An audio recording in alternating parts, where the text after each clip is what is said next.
जैसे अन्य दर्शनों में पाषाण से भगवान बनाने की प्रक्रिया को प्राण प्रतिष्ठा कहते हैं, हमारे यहाँ उसको पंचकल्याणक नाम देते हैं। इसमें भगवान के गर्भ अवतरण से लेकर निर्वाण प्राप्ति तक गर्भ, जन्म, तप, केवल ज्ञान और निर्माण, इन अवसरों को कल्याणक नाम दिया जाता है, क्योंकि ये इनका अंतिम गर्भ होता है, इनका अंतिम जन्म होता है, इनकी तपस्या अंतिम होती है, इसके बाद ज्ञान प्राप्ति होती है और निर्माण होता है। निर्माण प्राप्त होने के बाद वे पुनः संसार में लौटकर नहीं आते हैं। तो उसके अलावा इनके गर्भ के द्वारा, इनके जन्म के द्वारा, इनके तप के द्वारा, ज्ञान और निर्माण के द्वारा संसार के अनंत जीवों का कल्याण होता है।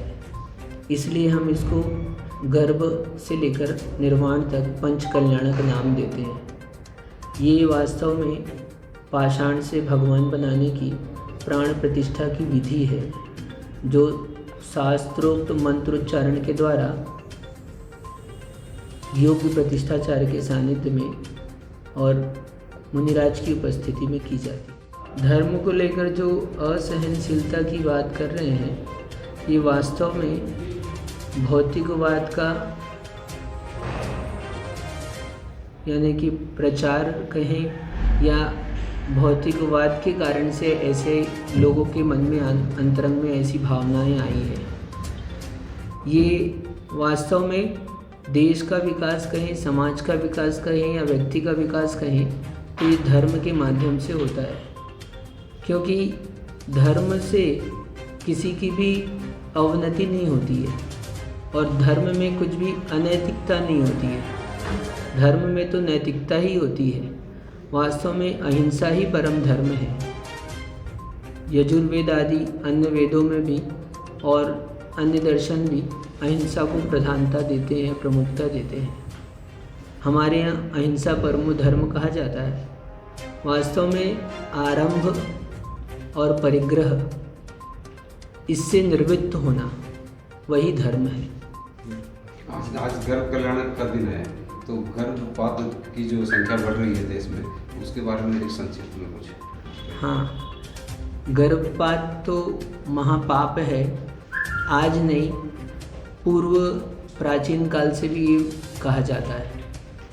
और आपने महाभारत आदि में देखा होगा, कुमार अवस्था में भी जब कुंती को गर्भ धारण हो गया, उसने गर्भपात नहीं कराया, उसने कर्ण को जन्म दिया। तो गर्भपात तो महापाप है। जो भी जीव जन्म लेता है वो अपने पुण्य पाप को अपने साथ में लाता है। बालक जन्म लेता है तो माता के स्तन में दूध स्वतः प्राप्त होता है, आ जाता है।